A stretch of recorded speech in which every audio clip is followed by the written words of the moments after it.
Hello दोस्तों, HPGK hub YouTube channel में स्वागत है आप सभी का। दोस्तों, junior office assistant IT post code 939 की कंप्यूटर सीरीज को आगे बढ़ाते हुए आज जो है हम क्लास 5 को डिस्कस करने वाले हैं, जिसमें आपके जो है टॉप 25 कंप्यूटर के क्वेश्चन रहेंगे। दोस्तों, इससे पहले हमने चार क्लास जो है डिस्कस कर ली है। अगर आपने अभी तक नहीं देखी है वीडियो तो वीडियो को जरूर देख लें। वीडियो शुरू करें उससे पहले आपके लिए छोटी सी जानकारी देना चाहूँगा। अगर आप जो है JOIT के लिए स्पेशल नोट्स लेना चाहते हैं, MCQs टेस्ट लेना चाहते हैं, या आप मॉक टेस्ट लेना चाहते हैं, या आप टॉपिक या सब्जेक्ट वाइज जो है वीडियो कोर्स लेना चाहते हैं, तो वो आप जो है यहाँ पे व्हाट्सएप नंबर कर सकते हैं। ठीक है, व्हाट्सएप नंबर यहाँ पे दिया हुआ है 8278723715। ठीक है, तो चलिए आज की वीडियो को शुरू करते हैं। तो फर्स्ट क्वेश्चन है यहाँ पे, which of the following format you can decide to apply or not in auto format dialog box. तो दोस्तों, इनमें से कौन सा फॉर्मेट है जो आप डिसाइड करते हैं कि अप्लाई करना है या नहीं करना है ऑटो फॉर्मेट डायलॉग बॉक्स में। तो आपके पास चार ऑप्शन दिए हैं: number format, border format, font format और ऑल ऑफ दीज अबव। तो दोस्तों, आपको बता दें कि जो आपका ऑटो फॉर्मेट फंक्शन होता है, ये एक यूनिक वे होता है आपकी फॉर्मेटिंग के लिए। ठीक है, जो कि आपकी क्विकली फॉर्मेटिंग करता है। जो भी आपने डाटा जो है फॉर्मेट करना है, तो आप उसको जो है एंटायर सेलेक्ट कर लें सारे डाटा को, और फिर जो है उस पर फॉर्मेटिंग का ऑप्शन यूज़ करें। ठीक है, फॉर्मेटिंग किससे क्या होगा, फॉर एग्जांपल आपने जो है कोई कैलेंडर बनाया है, या आपने जो कोई है मंथली कुछ भी कैलेंडर बनाया है, या आपने डेट फॉर्मेट किया, ठीक है, आपके कैलेंडर में, सॉरी एक्सेल में। तो अगर आप चाहते हैं कि वो एक प्री डिफाइंड फॉर्मेट में आए जो एक्सेल में ऑलरेडी होते हैं, ठीक है, तो आप उसके लिए जो है ऑटो फॉर्मेट का यूज़ करेंगे। ठीक है, ऑटो फॉर्मेट, तो वो जो है ऑटो फॉर्मेट में आ जाएगा। इसमें काफ़ी आपके ऑप्शंस होते हैं। तो आपने कैसे ऑटो फॉर्मेट को एनेबल करना है एक्सेल में, तो आपको सबसे पहले क्या करना है, या तो आप जो फाइल में जाकर ऑप्शंस का ऑप्शन होता है, ठीक है, ऑप्शंस का, उसमें जाना है अपने प्रूफिंग। ठीक है, प्रूफिंग में जाकर आपको क्विक एक्सेस टूल बार आता है ऑप्शन, आप वहाँ से भी कर सकते हैं, या आप जो है प्रूफिंग में जाकर डायरेक्ट आपको वहाँ पे ऑटो फॉर्मेट का ऑप्शन आता है। अगर आपने जो है क्विक फॉर्मेट टूल बार में उसको ऐड करना है, तो आप सेम जो है फाइल में जाकर ऑप्शंस में जाकर जो है वहाँ से क्विक टूल बार में ऐड कर सकते हैं। ठीक है, तो इसका आंसर जो करेक्ट होगा ए का, वो होगा ऑप्शन डी, इसका करेक्ट हो जाएगा ऑल ऑफ दीज अबव। आप जो है नंबर को फॉर्मेट कर सकते हैं, बॉर्डर फॉर्मेट कर सकते हैं, फॉन्ट को भी फॉर्मेट कर सकते हैं। नेक्स्ट जो क्वेश्चन है, how you can remove borders applied in cell. तो आप सेल में अप्लाइड बॉर्डर को कैसे रिमूव करेंगे। तो दोस्तों, इसका करेक्ट आंसर ऑप्शन सी होगा, बोथ ए एंड बी। तो आप जो है चूज कर सकते हैं, choose name on border tab of Excel format cell. तो जो आपने सेल फॉर्मेट करना है, तो वहाँ पे आपको ऑप्शन होगा, ठीक है, फॉर्मेट सेल का।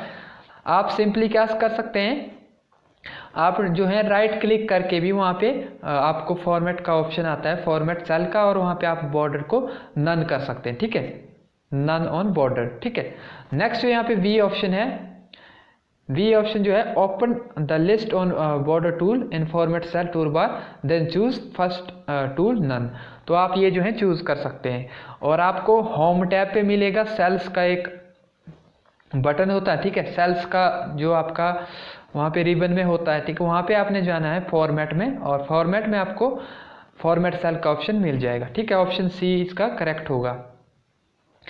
नेक्स्ट जो क्वेश्चन है, which menu option can be use to split windows into two. तो दोस्तों, MS एक्सेल में अगर आपने विंडो को स्प्लिट करना है, तो वो आपको व्यू मेन्यू में मिलता है। ठीक है, व्यू मेन्यू में मिलता है, और व्यू मेन्यू में जाकर आपको विंडो में जाना है, और विंडो में आपको स्प्लिट का ऑप्शन मिल जाएगा। इसका आंसर जो है, इसका आंसर objectivebooks.com जो गूगल पे वेबसाइट है, उस पर इसका आंसर जो है विंडो और स्प्लिट का दिया है, लेकिन आपको ये अवेलेबल होगा व्यूज़ में जाके। ठीक है, व्यूज़ में जाकर आपको ये ऑप्शन मिल जाएगा। ठीक है, व्यूज़ में जाएंगे आप, विंडो का ऑप्शन होगा, उसमें स्प्लिट का ऑप्शन दिया होगा। ठीक है, तो ऑप्शन बी जो है इसका करेक्ट हो जाएगा। आगे हम नेक्स्ट की बात करें, you can activate a cell. By. तो आप सेल को कैसे एक्टिवेट कर सकते हैं, आप जो है प्रेसिंग द टैब की से भी आप जो है सेल को एक्टिवेट कर सकते हैं, और क्लिक करके भी सेल पे आप जो है एक्टिवेट कर सकते हैं, और प्रेसिंग एरो कीज, तो एरो की से भी आप सेल को एक्टिवेट कर सकते हैं। तो ऑप्शन डी जो है इसका करेक्ट हो जाएगा, all of this above. Next जो क्वेश्चन है, dash is the basic unit for storing data in database. तो जो बेसिक यूनिट है डाटा को स्टोर करने के लिए डेटाबेस में, उसे हम क्या कहते हैं। तो दोस्तों डेटाबेस क्या है आपको पता है कि लार्ज अमाउंट ऑफ डाटा को स्टोर करने के लिए हम जो है डेटाबेस का यूज करते हैं, ठीक है। तो वो किस में स्टोर होता है, वो होता है इन द फॉर्म ऑफ टेबल्स, ठीक है। टेबल्स की फॉर्म में जो है आपका डाटा स्टोर होता है। तो ऑप्शन सी जो है इसका करेक्ट हो जाएगा। नेक्स्ट जो क्वेश्चन है हमारे पास, which button you can click to add up a series of number. तो आप किस बटन पे क्लिक करेंगे सीरीज ऑफ नंबर को ऐड अप करने के लिए, ठीक है। तो आपके पास 4 ऑप्शन है, ऑटो सम बटन है, फॉर्मूला बटन है, क्विक टूल बटन है, और टोटल बटन है। तो इसमें जो आपका करेक्ट आंसर होगा ऑप्शन ए होगा, ठीक है। ऑप्शन ए जो है आपका करेक्ट हो जाएगा, ऑटो सम बटन।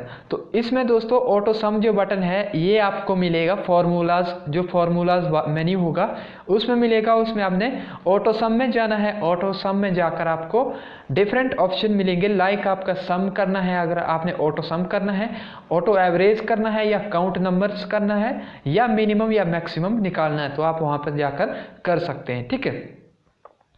नेक्स्ट जो हमारे पास क्वेश्चन है 7वां, which of the following is not a valid data type in Excel. तो एक्सेल में कौन सा वैलिड डाटा टाइप नहीं है। तो दोस्तों आपके पास नंबर टाइप का भी होता है, लेवल का भी होता है, डेट एंड टाइम भी होता है। तो आपके पास जो है कैरेक्टर टाइप का डाटा टाइप नहीं होता है। तो ऑप्शन बी जो है इसका कैरेक्टर, इसमें ऑप्शन बी जो है करेक्ट हो जाएगा, ठीक है। नेक्स्ट जो क्वेश्चन है, which one of the following is a set of one or more attributes taken collectively to uniquely identify a record. तो इनमें कौन सा set of one or more attribute हैं जो कि आपके यूनिकली आइडेंटिफाई किए जाते हैं किसी रिकॉर्ड के लिए, ठीक है। तो इसमें कौन सा आपका ऑप्शन ठीक हो जाएगा, सुपर की, ठीक है। सुपर की जो है आपकी यूनिकली आइडेंटिफाई करती है one or more set of attributes को, ठीक है। आपको अगर जब आप कोर्स लेंगे तो उसमें जो है DBMS का पूरा कंसेप्ट आपको मिलेगा, क्या प्राइमरी की होती है, क्या फॉरेन की होती है, कौन सी जो है सुपर की होती है, कौन सी कैंडिडेट की है, ठीक है। आपको उसमें डिटेल में बताया जाएगा। यहाँ पे हम छोटा सा ओवरव्यू कर लेते हैं। आपकी जो प्राइमरी की होती है ओनली वन, ठीक है, यूनिक की होती है। यूनिक की मीन्स सिर्फ इसे जो है वन टाइम यूज़ किया जाता है, बार बार यूज़ नहीं किया जाता है। फॉर एग्जाम्पल अगर आप किसी कंपनी में हो या आप किसी क्लास में हो तो आपका रोल नंबर जो है यूनिक होगा, आपका जो कंपनी में आईडी है एम्प्लॉयज़ आईडी वो आपकी यूनिक होगी, ठीक है, जिससे आप जो है आपका डाटा जो है एक्सेस किया जाएगा। फॉर एग्जांपल आप HPSSC हमीरपुर का कोई एग्ज़ाम भरते हो तो उसमें जो है आपका रोल नंबर जो है वो यूनिक आईडी से वहाँ पे लिंक्ड किया होता है, मतलब प्राइमरी की लगाई होती है, ठीक है। आप जैसे रोल नंबर डालोगे तो आपकी पूरी डिटेल जो है वहाँ पे आ जाएगी। कैंडिडेट की जो होती है वो एट्रीब्यूट और सेट ऑफ एट्रीब्यूट्स होता है, ठीक है, यूनिकली आइडेंटिफिकेशन के लिए ऑफ जो आपका टप्पल्स होते हैं, ठीक है। और यहाँ पे हम टप्पल्स रोज को बोलते हैं। आगे हम सुपर जो आपकी सुपर की है वो होती है सुपर सेट ऑफ कैंडिडेट की। तो जो ये फॉरेन की होती है ये सुपर सेट होता है कैंडिडेट की का, ओके। फॉरेन की आपकी होती है कॉलम्स के लिए, ठीक है। फॉर एग्जांपल आपके पास 2 टेबल हैं और एक टेबल जो है आपका डिपार्टमेंट का है और एक जो है एम्प्लॉयज़ का है। तो एम्प्लॉयज़ और जो उसका डाटा है आपका डिपार्टमेंट्स का, तो उसको लिंक करने के लिए जो है फॉरेन की का यूज़ किया जाता है, ठीक। ऑप्शन इसका सी करेक्ट होगा, सुपर की। नेक्स्ट जो यहाँ पे 9वां क्वेश्चन है, 9th question, the name boxes. तो नेम बॉक्स क्या होता है। फर्स्ट ऑप्शन है shows the location of the previously active cell. Next है appears to the left of the formula bar, appears below the status bar, or appears below the menu bar. तो जो आपका दोस्तों name box होता है वो appear होता है आपका left side of formula bar, ठीक है। जहाँ पे आप फॉर्मूला लिखते हो उसके साइड में जो है लेफ्ट साइड, वहाँ पे जो है नेम बॉक्स होता है, और ये जो है आपके रो का सेल का एड्रेस बताता है, ठीक है। आपने देखा होगा कभी A1 A2 A3 ऐसे करके ये एड्रेस बताता है। तो जो 9th क्वेश्चन है इसका बी ऑप्शन करेक्ट हो जाएगा। आगे हम बात करें, dash are real world objectives about which information is to be stored in database. तो इनमें से कौन सा आपका ऑप्शन ठीक हो जाएगा, जो आपका रियल वर्ल्ड ऑब्जेक्टिव होता है, ठीक है। तो कौन सा होता है, ऑप्शन बी जो है इसका करेक्ट हो जाएगा दोस्तों, ऑप्शन बी, ठीक है। एंटिटीज जो है आपकी वो रियल वर्ल्ड ऑब्जेक्टिव होता है। फॉर एग्जांपल सिंपल सी बात में कहें तो कोई आदमी होता है, ठीक है, कोई भी ले लो आप, कोई भी चीज़, आदमी हो या कुछ भी हो, वो एक क्या है, ऑब्जेक्टिव है, ठीक है, सॉरी एंटिटी है, ठीक है। और उसके अंदर कोई किसी के जैसे कलर हो गया, ठीक है, हमारा हार्ट हो गया या कोई और पार्ट हो गया, कि वो क्या हो गए, हमारे एट्रीब्यूट हो गए, ठीक है। तो एंटिटी क्या होती है, रियल वर्ल्ड ऑब्जेक्टिव होता है, which about which information is to be stored in database. तो जिसके बारे में इंफॉर्मेशन हमारे डेटाबेस में स्टोर रहती है, ठीक है। ऑप्शन बी जो है इसका करेक्ट हो जाएगा। नेक्स्ट जो क्वेश्चन है, attributes of an attributes of an entity are represented in the form of. तो जो आपके एट्रीब्यूट्स होते हैं एंटिटी के, वो किस फॉर्म में जो है रिप्रेजेंट किए जाते हैं, ठीक है। तो वो किए जाते हैं आपकी कॉलम्स में, ठीक है। एट्रीब्यूट्स को हम कॉलम्स में रिप्रेजेंट करते हैं, और जो रोज में होता है उसे हम क्या बोलते हैं, टपल्स बोलते हैं, ठीक है, रिकॉर्ड, ओके। और जो आपके कलेक्शंस ऑफ फील्ड होता है उसे हम रिपोर्ट बोलते हैं, ओके। आ गया समझ, ठीक है। नेक्स्ट हम यहाँ पे बात करें तो जो आपका नेक्स्ट क्वेश्चन है 12th question, attributes of an entity are also termed as. तो जो आपकी यहाँ पे एट्रीब्यूट्स ऑफ एंटिटी होती है उसे हम क्या कहते हैं, ठीक है। तो उसे हम क्या कहते हैं, फील्ड कहते हैं, फील्ड कहते हैं। और फील्ड जो है आपकी पर एंट्री जो भी आपकी रोज़ में पर रिकॉर्ड होता है, पर रिकॉर्ड हर रोज़ में हर अलग अलग रिकॉर्ड, ठीक है, उसे हम फील्ड कहते हैं। ऑप्शन डी जो है इसका करेक्ट होगा। नेक्स्ट क्वेश्चन की हम बात करें, dash is an objective which allows entering the data in the table and editing or deleting existing data in the table. तो उसे हम क्या कहते हैं, टेबल में ऐसा ऑब्जेक्ट जो टेबल में हमें डाटा एंटर करने के लिए अलाउ करता है और एडिटिंग के लिए अलाउ करता है, डिलीट करने के लिए अलाउ करता है, तो उसे हम क्या कहते हैं, उसे हम फॉर्म कहते हैं, ठीक है, फॉर्म। ऑप्शन बी जो है इसका करेक्ट हो जाएगा। नेक्स्ट हम बात करें, a question asked within a databased environment is known as. तो जो हम डेटाबेस में कोई क्वेरी करते हैं या कोई क्वेश्चन पूछते हैं तो उसे हम क्या कहते हैं, उसे हम क्वेरी कहते हैं, ठीक है। ऑप्शन सी जो है आपका करेक्ट हो जाएगा। नेक्स्ट जो क्वेश्चन है यहाँ पे, the first tag inside table tag is. तो जो टेबल टैग है उसके अंदर जो फर्स्ट टैग होता है वो कौन सा टैग होता है। आपके पास 4 ऑप्शन है, head tag, caption tag, TH और टीडी, ठीक है। तो आपका करेक्ट आंसर जो है ऑप्शन बी हो जाएगा, कैप्शन टैग, ठीक है। टेबल को अगर आपने कोई कैप्शन देना है तो उसके लिए आप कैप्शन टैग यूज करोगे, ओके। नेक्स्ट हम क्वेश्चन की बात करें, in HTML tags that includes both on and off tag are called. तो HTML का ऐसा टैग जो ऑन और ऑफ दोनों टैग जिसमें होते हैं उसे हम क्या कहते हैं, कमेंट टैग कहते हैं, डॉक्यूमेंट टैग कहते हैं, कंटेनर कहते हैं, या इनमें से किसी को नहीं कहते हैं।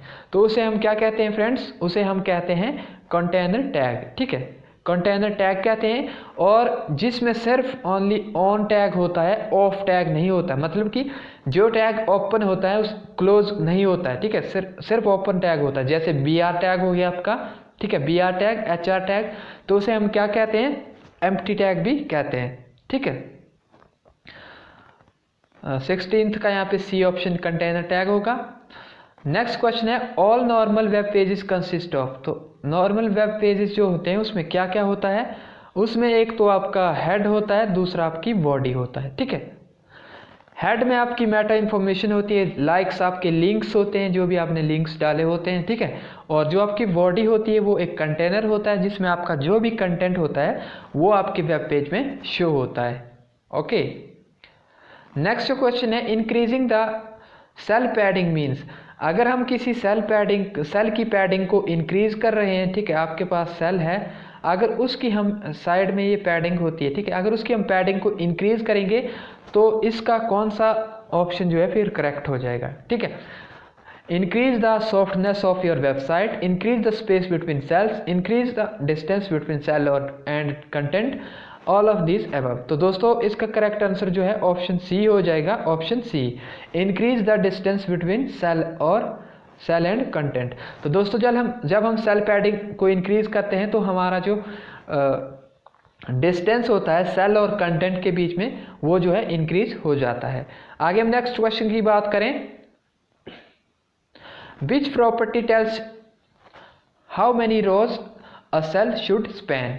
तो दोस्तों कौन सी प्रॉपर्टी बताती है, इसमें कौन सी स्पैन मतलब कि आपका जो फॉर एग्जांपल आपका ये टेबल है, ठीक है, ये आपके पास एक टेबल है, इस टेबल में अगर आप चाहते हैं कि आपका कंटेंट यहाँ पे दोनों जगह आ जाए, ठीक है, ये लाइन जो है बीच की कम हो जाए या आप इस लाइन को हटाना चाहते हैं तो स्पैन होता है। ठीक है, तो इसमें कौन सा आंसर ठीक हो जाएगा, 19th का जो यहाँ पे करेक्ट आंसर होगा ऑप्शन बी हो जाएगा, रो स्पैन। ठीक है, row span equal to n। Okay, और कॉलन के लिए कॉलन स्पैन n होगा। ठीक है, नेक्स्ट यहाँ पे जो क्वेश्चन है, स्टडी द फॉलोइंग स्टेटमेंट। यहाँ पे आपको एक स्टेटमेंट दी है, आपने इसका आंसर बताना है। ठीक है, सी लैंग्वेज का ये क्वेश्चन है, मैन, यहाँ पे मैन फंक्शन जो है स्टार्ट किया है और यहाँ पे printf और JYT 939 है और यहाँ पे मैन फंक्शन को कॉल किया है, तो इसका रिजल्ट क्या आएगा। दोस्तों आपके पास ऑप्शन है wrong statement, it will keep on printing JYT 939, it will print JYT 939 once, none of this above. तो दोस्तों इसका जो करेक्ट आंसर होगा वो ऑप्शन बी होगा, it will keep printing JYT 939। तो ये जो है कंटिन्यूसली आपका प्रिंट करता रहेगा। ठीक है, क्यों करेगा, क्योंकि यहाँ पे जो है हमने मैन फंक्शन को दोबारा कॉल की है। इसका मतलब ये है कि जब ये स्टेटमेंट फर्स्ट स्टेटमेंट जो है आपकी ये लाइन प्रिंट होगी तो उसके बाद ये नीचे जैसे करवाएगा कंपाइलर, तो यहाँ पे आपको मैन फंक्शन को देखेगा, फिर से ये ऊपर चला जाएगा और यहाँ से फिर प्रिंट होगा और फिर से अगेन एंड अगेन जाता जाएगा। ठीक है, तो ऑप्शन जो है इसका बी करेक्ट होगा। नेक्स्ट क्वेश्चन है, what is required in each C program. तो सी प्रोग्राम में, हर सी प्रोग्राम में क्या जरूरी है। तो दोस्तों the program must have at least one function, the program does not require any function, input data and output data. तो इसका जो करेक्ट आंसर हो जाएगा ऑप्शन ए होगा, the program must have at least one function. तो आपके पास जो है कम से कम एक फंक्शन तो होना ही चाहिए प्रोग्राम में। ठीक है, आप एक्स्ट्रा फंक्शंस यूज कर सकते हैं अकॉर्डिंग टू योर नीड, लेकिन एक फंक्शन कम से कम यूज होना चाहिए। ठीक है, और यहाँ पे हम फंक्शन की बात करें तो फंक्शन क्या होता है, एक पीस ऑफ कोड होता है, जैसे कि सपोज आप लाइक मान सकते हैं सब प्रोग्राम। ठीक है, तो ऑप्शन ए करेक्ट होगा। नेक्स्ट क्वेश्चन है, which of the following can not be a variable name in C. तो इनमें से कौन सा वेरिएबल नाम नहीं हो सकता है सी में, वॉलेटाइल, ट्रू, फ्रेंड और एक्सपोर्ट। तो दोस्तों आपका ऑप्शन ए जो है वो करेक्ट हो जाएगा, वॉलेटाइल आपका सी में वेरिएबल नेम नहीं हो सकता। क्यों नहीं हो सकता, क्योंकि ये एक सी में कीवर्ड है। ठीक है, कीवर्ड है, कीवर्ड होता है आपका रिजर्व वर्ड। ठीक है, रिजर्व वर्ड होता है जिसको हम एज अ वेरिएबल नहीं ले सकते। तो ऑप्शन ए आपका करेक्ट हो जाएगा। और सी में 32 आपके सी में 32 रिजर्व वर्ड हैं या आपके कीवर्ड हैं। ठीक है, आगे हम बात करें television broadcast is an example of dash transmission. तो दोस्तों जो आपका टेलीविज़न है वो किसका एग्जाम्पल है? वो है आपका सिंप्लेक्स का। ठीक है, सिंप्लेक्स का यहाँ पे एग्जाम्पल है। क्यों है? क्योंकि टीवी सिर्फ आप देख सकते हैं, सुन सकते हैं, टीवी के साथ आप जो है बात नहीं कर सकते, इसलिए जो है सिंप्लेक्स है। ठीक है, ट्रांसमिशन मोड होते हैं 3 टाइप के, सिंप्लेक्स, ड्यूप्लेक्स, फुल ड्यूप्लेक्स और हाफ ड्यूप्लेक्स। ठीक है, ये आप कंप्यूटर नेटवर्क में पढ़ेंगे जब आप कोर्स लेंगे। ठीक है, तो ऑप्शन ए करेक्ट होगा। नेक्स्ट क्वेश्चन है which protocol layer uses the protocols are www, world wide web, HTTP hypertext transfer protocol, FTP file transfer protocol और SMTP simple mail transfer protocol और ईमेल एटसेट्रा। तो ये सारी protocols आप कहाँ use करते हैं? ये यूज़ होती हैं आपकी OSI लेयर में, एप्लीकेशन लेयर जो होती है वहाँ पे। ठीक है, ऑप्शन ए जो है इसका करेक्ट हो जाएगा। नेक्स्ट हम लास्ट क्वेश्चन की बात करें, default font size of HTML heading tag. आपका हेडिंग टैग दिया है H2। ठीक है, H2 की डिफ़ॉल्ट फॉन्ट साइज आपको बताना है, तो आपके पास ऑप्शन है 2EM, 1.5 EM, 3 EM और 0.40 EM। तो दोस्तों इसका जो करेक्ट आंसर होगा वो होगा 1.5। ठीक है, 1.5 EM, यानी कि ऑप्शन बी जो है करेक्ट हो जाएगा। और दोस्तों जो आपका 1 EM होता है वो इक्वल होता है आपका 16 पिक्सल के। ठीक है, 16 पिक्सल के इक्वल होता है, और इसलिए जो है आपका जो H1 है, हेडिंग 1 है, उसका जो है 32 पिक्सल होते हैं और 2 EM उसमें होता है डिफ़ॉल्ट फॉन्ट साइज। और ये JIT 903 में आ चुका था कि default font size of HTML tag जो आपका H1 टैग है। ठीक है, तो ये HTML2 का जो है आपका 1.5 आएगा आंसर। ठीक है, तो दोस्तों ये थे आज के 25 मोस्ट इंपॉर्टेंट क्वेश्चंस जो कि आपके एग्जाम पॉइंट ऑफ से काफ़ी इंपॉर्टेंट थे। आई होप कि आपको वीडियो अच्छी लगी होगी।